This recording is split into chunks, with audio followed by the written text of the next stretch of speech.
ये बात 200 साल पहले की है। पोरबंदर की गांधी हवेली को राणा की सेना ने चारों तरफ से घेर लिया। सैनिकों को आदेश मिले थे कि हवेली के दीवान उत्तमचंद को उनके परिवार समेत खत्म कर दिया जाए। लेकिन ये काम इतना आसान नहीं था, क्योंकि हवेली की रक्षा कर रहे थे मकरानी पहरेदार गुलाम खान मकरानी। गुलाम खान और उनके सिपाही सालों से दीवान की हवेली पर पहरेदारी कर रहे थे। ये सभी पहरेदार बलूचिस्तान के मकरान से आते थे। ये जंग लड़ने में माहिर होते थे और युद्ध के वक्त अपने मालिक की हिफाजत के लिए जान देने में भी गुरेज नहीं करते थे। अब एक तरफ राणा की पूरी सेना थी और दूसरी तरफ मुट्ठी भर मकरानी पहरेदार। लेकिन गुलाम खान मकरानी पीछे नहीं हटे। उन्होंने दीवान और उनके परिवार को हवेली में ही बंद कर दिया और पोरबंदर की सेना पर टूट पड़े। भयानक जंग मची। दीवान का एक एक पहरेदार पोरबंदर की फौज पर भारी पड़ रहा था। लेकिन पोरबंदर की सेना को भी ये आदेश मिला था कि उन्हें दीवान उत्तमचंद गांधी के पूरे परिवार की हत्या करनी है, इसीलिए वो भी पीछे नहीं हट सकते थे। इधर हवेली से ये नजारा देख दीवान को लगने लगा कि उनका बचना मुश्किल है।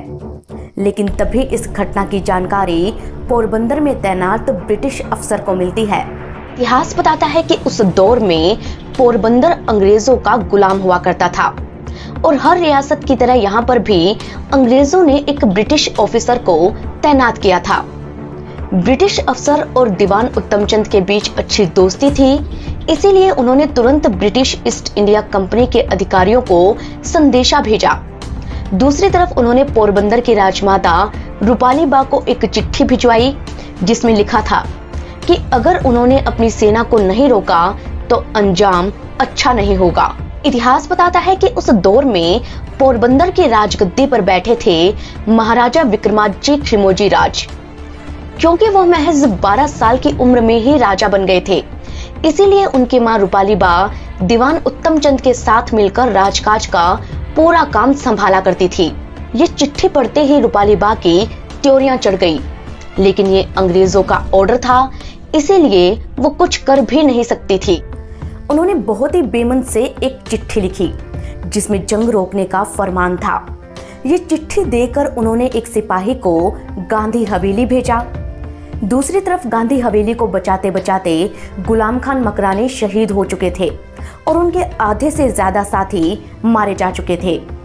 पोरबंदर की सेना हवेली में घुसने ही जा रही थी कि तभी सिपाही वहां पहुंचा और रूपाली बा की चिट्ठी पढ़कर सुनाई। इसमें पोरबंदर के सभी सैनिकों को तुरंत राजमहल लौटने का आदेश लिखा था। ये सुनते ही पोरबंदर के सैनिक रुक गए। वो वापस राजमहल लौट गए और दीवान उत्तमचंद गांधी का परिवार बच गया। अगर उस दिन ये परिवार खत्म हो जाता तो आज भारत का इतिहास कुछ और होता। कि इतिहास के पन्नों को पलटकर देखा जाए तो पता चलता है कि ये वही उत्तमचंद गांधी थे जिनके परिवार में महात्मा गांधी पैदा हुए थे। अगर पोरबंदर के सैनिक इनके परिवार को मिटाने में कामयाब हो जाते तो राष्ट्रपिता कहे जाने वाले महात्मा गांधी कभी पैदा ही न होते और कोई नहीं जानता कि भारत का इतिहास कैसा होता। लेकिन यही इतिहास बताता है कि पोरबंदर के राजा और गांधी परिवार के रिश्ते तो हमेशा से ही बहुत अच्छे हुआ करते थे। पोरबंदर में ये परंपरा भी थी कि दीवान सिर्फ और सिर्फ गांधी परिवार से ही होंगे। लेकिन फिर ऐसा क्या हुआ कि पोरबंदर की राजमाता ने अपने ही दीवान की हत्या करवानी चाहिए? सवाल ये भी आता है कि क्या इस घटना के बाद उत्तमचंद गांधी फिर से दीवान बन पाए? अगर हाँ, तो महात्मा गांधी यहाँ के दीवान क्यों नहीं बने? इतिहासकार बताते हैं कि राज्य रजवाड़ों से नजदीकी होने के कारण महात्मा गांधी के मन में नेहरू और पटेल से अलग राजाओं के लिए एक सॉफ्ट कॉर्नर था। पोरबंदर का कीर्ति मंदिर आज भी अंदर जाकर उसी हवेली से जुड़ जाता है जहां पर महात्मा गांधी की हजारों कहानियां छिपी है। इन्हीं कहानियों को सुनने के लिए हमें चलना होगा देश की राजधानी दिल्ली से 1338 किलोमीटर दूर सौराष्ट्र की ओर। समंदर गुजरात की पहचान है और इसी समंदर के किनारे बसा है सौराष्ट्र। आज गुजरात के 11 जिले सौराष्ट्र में आते हैं, लेकिन एक वक्त वो था जब इनमें से ज्यादातर जिले अलग अलग रियासत हुआ करते थे। इन्हीं रियासतों में से एक थी पोरबंदर। जो आज अपने काठियावाड़ी कल्चर, हुजूर पैलेस और कीर्ति मंदिर के लिए मशहूर है। देश विदेश से टूरिस्ट यहाँ कीर्ति मंदिर देखने आते हैं, क्योंकि यहीं पर जन्म हुआ था मोहनदास करमचंद गांधी का, जिन्हें दुनिया महात्मा गांधी के नाम से जानती है। लेकिन इतिहास बताता है कि महात्मा गांधी से पहले ये दीवान हवेली के तौर पर मशहूर था, क्योंकि यहाँ रहा करते थे पोरबंदर के दीवान। पोरबंदर द्वारिका से 100 किलोमीटर दूर है। द्वापर युग में श्री कृष्ण के दोस्त सुदामा का ये गांव हुआ करता था, इसीलिए लोग पोरबंदर को सुदामापुरी भी कहते हैं। यहाँ आज भी सुदामा का मंदिर बना है। द्वापर युग के बाद यहाँ पर हड़प्पा सभ्यता के लोग रहने लगे और लोथल में खुदाई के दौरान पता चला कि 1600 बीसी से 1400 बीसी तक हड़प्पा सभ्यता के लोगों का एक शहर पोरबंदर में भी था। 10वीं सदी में पोरबंदर को पोरा वेला कुल कहा जाता था। उस वक्त तक यहाँ इक्का दुक्का लोग रहा करते थे। ये न तो कोई रियासत था और न ही यहाँ का कोई राजा था। लेकिन 12वीं सदी आते आते यहाँ जैतवा राजपूत आकर बसने लगे। ये पास के ही मोरवे में रहा करते थे। वक्त के साथ साथ पोरबंदर में इनकी आबादी बढ़ती गई। जैतवा राजपूत काफी बहादुर हुआ करते थे, फिर भी दूसरे राजपूत इनका मजाक बनाते थे, क्योंकि एक तरफ जहां जयपुर राजघराने के राजपूत खुद को भगवान श्री राम का वंशज, करौली और जैसलमेर के राजपूत खुद को यदुवंशी और श्री कृष्ण का वंशज बताते थे, वहीं जैतवा राजपूत खुद को हनुमान जी का वंशज बताते थे। दूसरे राजपूत ये सवाल करते थे कि हनुमान जी तो आजीवन ब्रह्मचारी थे, फिर उनका कोई वंशज कैसे हो सकता है। लेकिन रामायण में ही लिखा था कि हनुमान जी के पसीने से मकरध्वज पैदा हुए थे, इसीलिए मकरध्वज हनुमान जी के बेटे हुए और जैतवा राजपूत खुद को मकरध्वज का ही वंशज कहा करते थे। अब राजपूतों में भले ही इस बात का मजाक बनता हो, लेकिन इतिहास की माने तो ये लोग बहुत ही अच्छे लीडर थे। एक बार जब इन्होंने पोरबंदर पर राज करना शुरू किया, तब से यहाँ पर इन्हीं का शासन चलता रहा। कितने ही हमले हुए, लेकिन कोई भी इनसे पोरबंदर नहीं छीन पाया। 14वीं सदी में पोरा वेला कुल का नाम रानपुर हुआ और फिर छाया नाम पड़ा। 1785 में जाकर इसे ऑफिशियली पोरबंदर नाम मिला। तब दिल्ली की गद्दी पर मुगल बैठे थे। पोरबंदर के राजा मुगलों को टैक्स दिया करते थे और बदले में मुगल इनके राजकाज में कोई अड़ंगा नहीं लगाते थे। साल 1658 में जब औरंगजेब दिल्ली का बादशाह बना, तब उसने अहमदाबाद में मुगल सरदारों को नियुक्त किया। ये मुगल सरदार गुजरात की सारी रियासतों से टैक्स वसूला करते थे, जिससे औरंगजेब का खजाना भरता था। उस वक्त पोरबंदर, भावनगर जैसे समुद्री इलाकों पर बंदरगाह यानी कि पोर्ट बने हुए थे, जहां से देश विदेशों में पानी के रास्ते व्यापार होता था। लेकिन क्योंकि यहाँ समंदर थे, इसीलिए साइक्लोन भी यहाँ आते रहते थे। साल 1674 की बात है। भावनगर के गोघा पोर्ट पर एक भयानक साइक्लोन आया। इस साइक्लोन ने इतनी खतरनाक तबाही मचाई कि बहुत से व्यापारियों को भावनगर छोड़ना पड़ा। इन्हीं में से एक थे लालजी गांधी, जो गोघा छोड़कर जूनागढ़ आ गए। जूनागढ़ उस दौर में एक अलग रियासत हुआ करती थी, जहां बाबी नवाबों का राज था। लालजी यहाँ के कुटियाना गांव में आकर बस गए, जो पोरबंदर के ही करीब था। अब क्योंकि लालजी के पास बहुत सारा पैसा था, इसीलिए उन्होंने कुटियाना में कई जमीनें खरीद ली और जमींदार बन गए। देखते देखते लालजी गांधी का रसूख और पैसा दोनों बढ़ता गया। कहते हैं कि लालजी इतने समझदार थे कि जब पोरबंदर के राणा से उनकी मुलाकात हुई, तो राणा भी उनके मुरीद हो गए। राणा ने लालजी को नायाब दीवान का पद ऑफर किया, तो लालजी ने उनके सामने ये शर्त रखी कि आने वाले 100 सालों तक पोरबंदर के दीवान गांधी परिवार से ही चुने जाएंगे। राणा ने लालजी गांधी को वादा किया और लालजी मान गए। 17वीं सदी के आखिर का वो समय था जब लालजी गांधी पोरबंदर के नायाब दीवान बने। इतिहास के माने तो उस दौर के नायाब दीवान यानी कि आज के दौर के प्राइम मिनिस्टर। उस वक्त में बहुत से राजा महाराजा खुद अपनी रियासत का काम देखने की बजाय किसी समझदार या पढ़े लिखे शख्स को अपना दीवान बना देते थे। इसके बाद दीवान ही पूरा राजकाज देखा करते थे और राजा उनके काम में कोई दखल अंदाजी नहीं करते थे। लालजी के दीवान बनते ही पोरबंदर का पूरा राजकाज उन्हीं के हाथों में आ गया। पोरबंदर के लोग बताते हैं कि यहाँ की 3 चीजें मशहूर हैं, राणा, पाणा और भाणा। राणा यानी कि पोरबंदर के राजा, पाणा यानी कि पोरबंदर का पत्थर और भाणा यानी कि भांजी लोजी घी वाला, जो बहुत ही पुराने समय से शुद्ध घी का व्यापार करते थे और उनका व्यापार आज भी चल रहा है। राणा मशहूर थे अपनी समझदारी के लिए। यही समझदारी उन्होंने दिखाई गांधी परिवार से दीवान का चुनाव करके, जो आगे चलकर उन्हें बहुत काम आया। वो ऐसे कि जब साल 1707 में औरंगजेब का देहांत हुआ, तब मुगल कमजोर होने लगे और मराठों ने अपनी ताकत बढ़ा ली। अब कुछ सालों बाद मराठे महाराष्ट्र से निकलकर अलग अलग जगहों पर कब्जा करने लगे थे। तब गायकवाड़ पहुंचे गुजरात में। गायकवाड़ ताकतवर थे, इसीलिए पोरबंदर के दीवान ने उनसे लड़ने की बजाय दोस्ती कर ली। वो एक फिक्स रकम टैक्स के तौर पर बड़ौदा के गायकवाड़ों को भेज दिया करते थे। बदले में गायकवाड़ों ने उनका राज बरकरार रहने दिया। इस तरह उन्होंने पोरबंदर के राणा की सत्ता को बचा लिया। अब सालों साल बीतते गए, राणा भी बदलते गए और दीवान भी। पोरबंदर में शांति थी क्योंकि गांधी परिवार के दीवान राणा के साथ मिलकर बहुत ही अच्छे से रियासत को संभाल रहे थे। साल 1770 में जब हरजीवन दास गांधी यहाँ के दीवान बने, तब उन्होंने एक घर बनाने की सोची। उन्होंने माणबाई नाम की एक गरीब महिला से उनका घर खरीद लिया, जो आगे चलकर गांधी हवेली में तब्दील हो गया। अब आया साल 1775। पहला एंग्लो मराठा वॉर होता है। मराठे हार जाते हैं और ब्रिटिश ईस्ट इंडिया कंपनी से संधि कर लेते हैं। बड़ौदा के गायकवाड़ों ने भी यही किया। इससे जितनी भी रियासतें गायकवाड़ों के अधीन आती थी, वो ब्रिटिश ईस्ट इंडिया कंपनी के अधीन हो गईं। इन्हीं में से एक पोरबंदर भी था। तब हरजीवन दास गांधी ने कई दरबारियों के साथ मिलकर अंग्रेजों से बातचीत की और बहुत सारे फैसले पोरबंदर के हक में करवा लिए। इससे पोरबंदर में उनका रुतबा और भी बढ़ गया, जिसका फायदा मिला उनके बेटे उत्तम चंद गांधी को। जब उत्तम चंद दीवान बने, तब ज्यादातर फैसले वो ही लिया करते थे। कहते हैं कि राणा खिमोजी राज को भी इस बात से कोई परेशानी नहीं थी, लेकिन समस्या तब बढ़ गई जब अचानक उनका देहांत हो गया। उनके बेटे विक्रमाजी खिमोजी राज सिर्फ 12 साल के थे, इसीलिए अंग्रेजों ने उनका राज तिलक करके सत्ता की सारी बागडोर उनकी मां रूपाली बा को दे दी।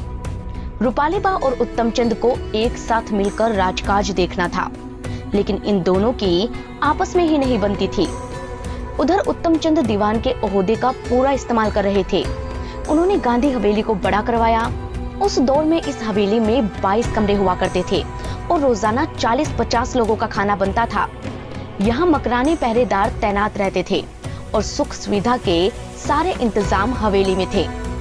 उत्तम चंद गांधी का परिवार पोरबंदर के अमीरों में गिना जाता था, लेकिन एक दिन सब कुछ बदल गया। इतिहासकार बताते हैं कि राजकाज के ही किसी फैसले को लेकर रूपाली बा और उत्तम चंद के बीच ठन गई। इस पर रूपाली बा इतना गुस्सा हो गई कि उन्होंने पूरे गांधी परिवार को ही खत्म करने की ठान ली। पोरबंदर के सैनिक दीवान उत्तम चंद और उनके परिवार की हत्या करने में कामयाब भी हो जाते, लेकिन मकरानी पहरेदारों और अंग्रेजों ने उन्हें बचा लिया।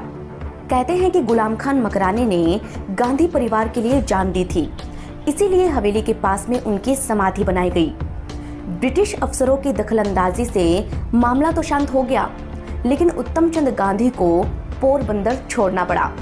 आगे के 10 साल यानी कि 1841 तक वो पोरबंदर छोड़कर जूनागढ़ चले गए। 1841 में राजमाता रूपाली बा के देहांत के बाद ही वो पोरबंदर वापस आए। उत्तम चंद गांधी के बाद उनके बेटे करमचंद गांधी पोरबंदर के दीवान बनते हैं। कहते हैं कि उस दौर में पोरबंदर से मिडिल ईस्ट और अफ्रीका के कई देशों में माल जाता था और वहां से यहाँ के पोर्ट्स पर जहाज आते थे। इनकी वजह से कस्टम रेवेन्यू जनरेट होता था और पोरबंदर को अच्छी कमाई होती थी।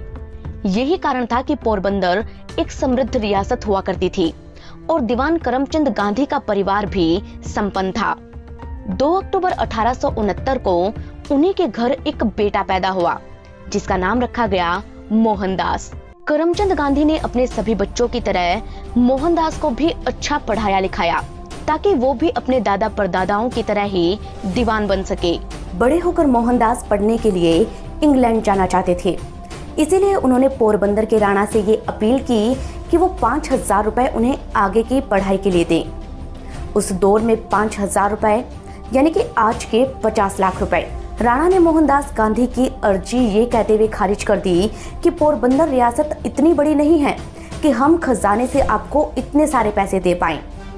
कहते हैं कि उस वक्त राजा अगर किसी को पढ़ने के लिए वजीफा देते थे या कहे कि स्कॉलरशिप देते थे तो उनसे वो बकायदा एक बॉन्ड सिग्नेचर करवाते थे कि उन्हें पढ़ लिख कर वापस अपनी रियासत की सेवा करनी होगी। इतिहास में इसका परफेक्ट एग्जाम्पल मिलता है डॉक्टर भीमराव अंबेडकर का। इसी तरह से एक बॉन्ड अंबेडकर ने भी साइन किया था जब बड़ौदा के महाराजा सियाजीराव गायकवाड़ ने उन्हें अपने खर्चे पर विदेश में पढ़ने के लिए भेजा था। लेकिन पोरबंदर के राणा महाराजा भव सिंह जी माधव सिंह जी ने मोहनदास गांधी की अर्जी को खारिज कर दिया था, इसीलिए उन्हें कोई बॉन्ड साइन नहीं करना पड़ा। हालांकि वो विदेश जरूर गए। उनके पिता करमचंद गांधी ने 1888 में उन्हें पढ़ने के लिए लंदन भेजा, जहां पढ़ लिख कर वो बैरिस्टर बन गए। वापस आकर दीवान बनने के बजाय उन्होंने वकालत शुरू कर दी। जब वो 24 साल के थे तब एक केस लड़ने के लिए साल 1893 में उन्हें साउथ अफ्रीका जाना पड़ा, जहां उनकी लाइफ में एक बड़ा टर्निंग पॉइंट आया। हुआ यूं कि जब वो ट्रेन के फर्स्ट क्लास में सफर कर रहे थे तब टीसी ने उन्हें जबरदस्ती ट्रेन से उतार दिया। वजह थी कि वो भारतीय थे और उनका रंग काला था। इस भेदभाव के खिलाफ उन्होंने अपनी जिंदगी का पहला सत्याग्रह किया और सत्याग्रही बन गए। इधर पोरबंदर के दीवान का पद उनके चचेरे भाइयों ने संभाला। साल 1908 में पोरबंदर के राजा बने महाराजा नटवर सिंह। नटवर सिंह काफी प्रोग्रेसिव विचारों के थे। वो किताबें लिखते थे, म्यूजिक कंपोज करते थे। आर्किटेक्चर और इंटीरियर डिजाइनिंग में उनकी काफी दिलचस्पी थी। उन्होंने पोरबंदर को तो डेवलप किया ही, अपने लिए एक बहुत ही खूबसूरत महल हुजूर पैलेस भी बनवाया, जिसे उन्होंने खुद डिजाइन करवाया था। क्रिकेट उन्हें पसंद था और क्योंकि वो महाराजा थे इसीलिए भारत की पहली टेस्ट मैच टीम जो इंग्लैंड गई थी उसकी कैप्टनशिप भी उन्हें ही दे दी गई। लेकिन वो अच्छे क्रिकेट खिलाड़ी नहीं थे। पूरे टूर में उन्होंने सिर्फ 8 ही रन बनाए। तब अंग्रेजों ने उनका मजाक बनाते हुए कहा कि he had more Rolls Royces the run that he all। तब उन्होंने कैप्टनशिप सीके नायडू को दे दी और खुद पूरी तरह पोरबंदर का राजकाज संभालने लगे। वहीं दूसरी तरफ महात्मा गांधी अंग्रेजों के खिलाफ लगातार अलग अलग आंदोलन चलाते रहे। 1929 में वो आखिरी बार पोरबंदर आए थे, जहां पर महाराजा नटवर सिंह भी उनसे मिले थे। महाराजा के मन में महात्मा गांधी के लिए काफी सम्मान था। वहीं दूसरी तरफ गांधी के मन में भी रजवाड़ों के लिए सॉफ्ट कॉर्नर था। इसीलिए जब 1930 में रजवाड़ों के खिलाफ अलग अलग राज्यों में स्टेट कॉन्फ्रेंस बनने लगी तब गांधी जी ने उनका बिल्कुल सपोर्ट नहीं किया। साल 1945 में जब महात्मा गांधी भारत छोड़ो आंदोलन कर रहे थे तब पोरबंदर के बिजनेसमैन नानजी कालिदास मेहता को लेकर महाराजा नटवर सिंह महात्मा गांधी से मिलने पहुंचे। नानजी कालिदास मेहता जूही चावला के दादा ससुर यानी कि जय मेहता के दादाजी थे। नानजी मेहता और राणा नटवर सिंह ने महात्मा गांधी से उनकी हवेली को एक म्यूजियम में तब्दील करने की परमिशन मांगी। जब गांधी जी राजी हो गए तो 1945 में म्यूजियम बनने का काम शुरू हो गया। 5 साल लगे इसे बनने में, लेकिन इसी बीच बहुत कुछ बदला। 1947 में देश आजाद हो गया और राजे रजवाड़े खत्म हो गए। राणा नटवर सिंह ने पोरबंदर का विलय सौराष्ट्र यूनियन में कर दिया। उधर 1948 में नाथूराम गोडसे ने गांधी जी की गोली मारकर हत्या कर दी। जब उनका देहांत हुआ तब उनकी उम्र 79 साल की थी। इसीलिए कीर्ति मंदिर की हाइट भी 79 फीट रखी गई और यहाँ पर 79 दीपक बनाए गए। 1950 में ये कीर्ति मंदिर बनकर तैयार हुआ। तब सरदार पटेल ने ताला खोलकर इसका उद्घाटन किया और इसी म्यूजियम से गांधी हवेली का रास्ता जाता है, जहां आज भी महात्मा गांधी और उनके परिवार की यादों को संजो कर रखा गया है। लेकिन अफसोस कि महाराजा नटवर सिंह की कोई संतान नहीं थी, इसीलिए उनकी यादों को संजोने वाला भी कोई नहीं बचा। पोरबंदर के राजे रजवाड़े अब सिर्फ कहानियों में ही बचे हैं और इसी तरह की कहानियां इतिहास के पन्नों से निकालकर हम आपके लिए लेकर आते हैं और पूरे फैक्ट चेक के बाद आपको सुनाते हैं। आपको ये कहानियां कैसी लगती है हमें कमेंट करके जरूर बताएं। साथ ही ये बताना ना भूलें कि आप हमें कहां से देख रहे हैं और अगली कहानी किस टॉपिक पर सुनना चाहते हैं। दोस्तों, इसी तरह की दिलचस्प कहानियां 1 मिनट में सुनने के लिए हमें फेसबुक और इंस्टाग्राम पर फॉलो कर ले। हम मिलेंगे आपको अगली कहानी के साथ। तब तक के लिए धन्यवाद।